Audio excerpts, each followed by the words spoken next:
কিন্তু আমার কথা হলো, যেহেতু আলোচনা চলছে, যেহেতু এই সরকার আমাদের সরকার, আন্দোলনটা আসলে কার বিরুদ্ধে?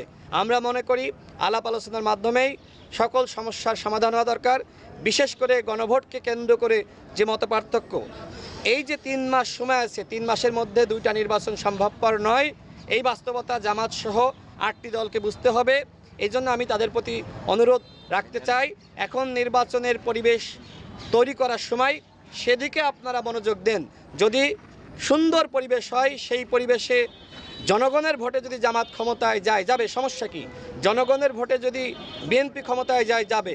জনগণ যদি গণ অধিকার পরিষদকে ভোট দিয়ে ক্ষমতায় নেয়, আমাদের তো কোনো আপত্তি নাই।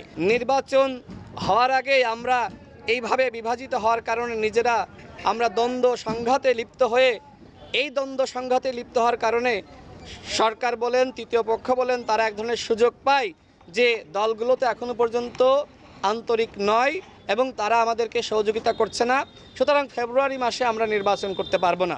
সরকার যদি এই ধরনের ধ্যান ধারণা পোষণ করে, সেক্ষেত্রে কী হবে? আমার কাছে মনে হয় যে সরকারের ভিতরে একটা গ্রুপ রয়েছে যারা মূলত নির্বাচন চায় না, আমাদের ভিতরে বিভাজন সৃষ্টি করে তারা এই ক্ষমতাকে দীর্ঘমেয়াদী করতে চায় এবং তাদের আরও স্বপ্ন থাকতে পারে কারোর কারোর, বিশেষ করে সরকারের মধ্যে অদৃশ্য সরকার রয়েছে যারা কোনোভাবেই নির্বাচন চাচ্ছে না।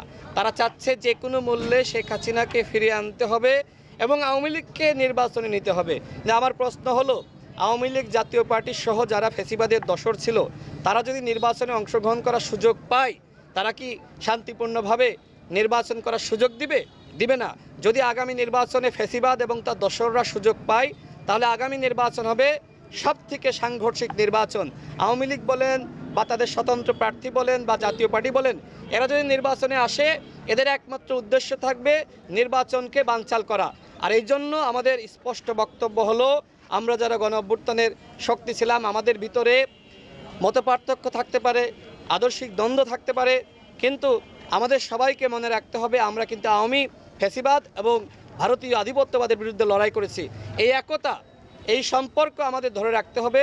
অন্যথায় যদি আওয়ামী লীগ ফিরে আসে, আমাদের ভিতরে বিভাজনের কারণে ১/১১ সৃষ্টি হওয়ার মাধ্যমে আওয়ামী লীগ ফিরে আসে, সেক্ষেত্রে কিন্তু এই গণ অভ্যুত্থান ব্যর্থ হবে।